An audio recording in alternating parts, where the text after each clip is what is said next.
Hello, I'm Diego Salazar. I'm Renata Ramirez. I'm Peter Day. I'm Joseph Vella. And I'm Romina Casanova. So, Sesame Street. Sesame Street carries the burden of introducing kids to real-life issues. In an instance, they showed how Big Bird, one of the main characters, was being isolated by his other pals in an episode. Which brings forward the question, is the concept of racial inequality stagnant in the United States today? Which we answered that it is. Three definitions in this concept are: 1, stagnant, which means that there's no activity towards equal education. 2, is racial equality, meaning giving the same opportunities and rights to different races and ethnicities. And education, the private and public education systems in the United States. Now, we're looking at this through 4 claims. The first being quality of education, the second being academic success, the third being stereotypes, and the last being legislation, to which we bring 3 solutions. The first being having more diversity in staff with respect to demographics. The second being creating legislation to attract businesses to minority neighborhoods. And the third being promoting the value of education to escape poverty and racial stereotypes in minority neighborhoods. Now, quality of education. This graph here shows the percentage of white students attending public schools. It has decreased from 54% down to 46%, while a minority group in Hispanics has increased by 6% here. If this trend has been going on for many years, and if it continues, it will cause minorities to have a worse education than their white counterparts. The question that arises now after we know that information is, where are these white students going to school? The answer to that is they're going to private schools, which have better education, better funding, and better teaching than public schools, which minorities go to. With the 2 main things that I'd like to focus on in private schools is that in private schools, the main advantage is that they have funding and a smaller student population. With this smaller student population, they're allowed to focus more time and attention into each specific student. The same concept goes for funding. With funding, they're allowed to spend more money on good textbooks, good technology, and other classroom materials, unlike public schools. A first-hand example is the Schultz family, who decided to send their students or to send their children to Sheridan Middle School. They did this because of the variables shown here. Sheridan Middle School is a private school, while Evergreen Middle School is a public school. Sheridan Middle School is shown to have a majority of white students over minorities. They are also shown to have less low poverty families. Additionally, this shows that with higher quality of education comes better academic results and performances. That is very true, Peter.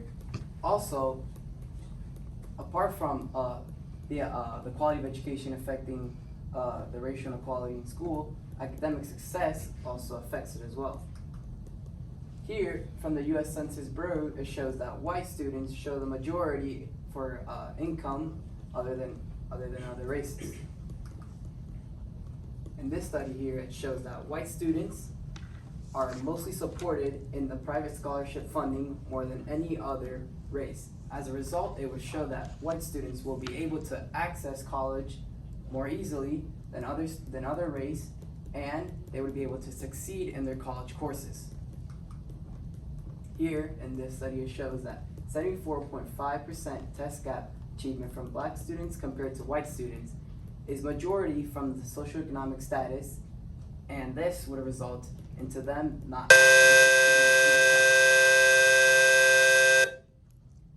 Another study here shows that 1 in 5 African American students plan to enroll in college but can't because of their socioeconomic status. And as a result, they wouldn't be able to succeed in their college courses and the future career they would want to participate in. The last example here is that 40% of college dropouts were Hispanics due to the cost and funds that they wouldn't be able to pay while in college. This means that just like the African American students, they wouldn't be able to succeed in their academic classes while in college. The last piece of information is that there's an inverse relationship here. 50 or more % poverty in education results into lower academic performances, while lower than 50% of poverty results in higher academic results. Here it shows that socioeconomic status plays a major factor into students' performances in academics. Stereotypes. Stereotypes affect the way that students are being treated in schools. African American students and Latino students are often seen as criminals and also that they're violent. This affects the way they are treated in school and what schools are doing.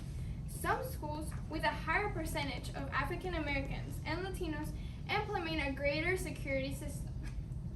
This is because they think that they're going to be dangerous. This doesn't happen that much in schools with mostly white students. Likewise, in some occasions, punishments given to minorities are not the same as given to the white students.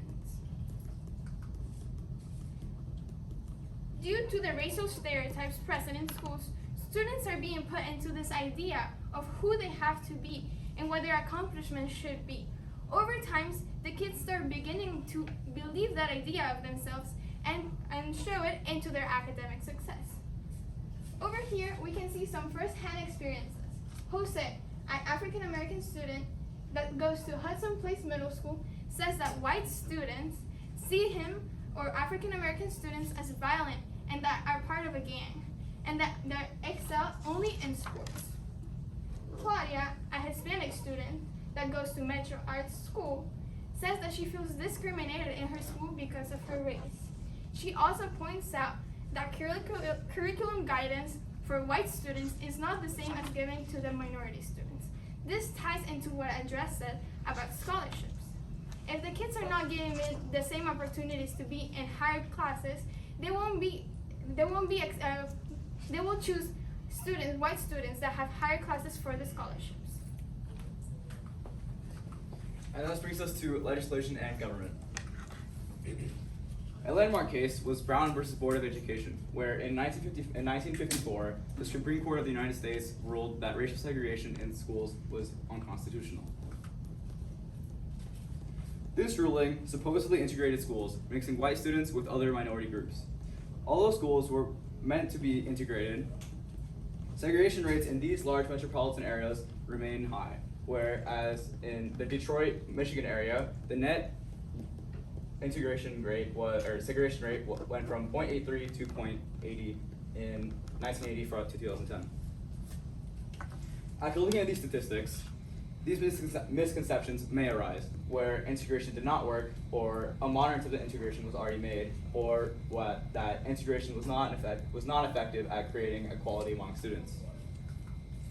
Well, what is true then? Well, according to the revered book, Children of the Dream, Why School Integration Works, through the 1960s to the 1980s, integration resulted in expanded opportunities and improved outcomes for America's diverse set of students, and integration had not had a full attempt in a modern setting. But what does this mean for integration? Well, as Manuela said earlier with Jose and Claudia, their examples could be helped by this, where integration would break down barriers between different races and ethnicities, reducing oppression as there would be no majority of one race and ethnicity. And as previously stated, in metropolitan areas, segregation in housing was still very high, but less than pre-Brown versus Board of Education. This means that outcomes still improved despite the small change in segregation rates. Which brings forward again the three solutions that we presented in the beginning. The first one being more diversity in school and staff. So as Manuela mentioned, some students tend to give in to stereotypes that are proposed to them, with the example of Jose. If we solve this by having more diversity in these schools, then this can be resolved. The second being creating legislation to attract more businesses to these minority neighborhoods. As mentioned by Peter and by Andres, if we attract more businesses, there can be a better economic input in these minority neighborhoods, leading them to have better academic success and better quality of education given to them. And the last being promoting the value of education to escape poverty and racial stereotypes in minority neighborhoods. However, there are three limitations that come across with the solutions as presented. The first being that there's a lack of government plans, organization, and engagement. This is due to the fact that there's not enough incentive to actually bring forward much legislation to help these minority groups. The second being that there's a lack of teachers and teacher diversity. Again, there's not enough there's not enough incentive or reason to give in to be a teacher due to the fact that they're not even giving the right quality and treatment in that field. And the last being the incentive to create policies. This means that they're not even trying to approach this issue, even though, as seen in the presentation, it is stagnant one today in the status quo. And that's why we're excited. Thank you.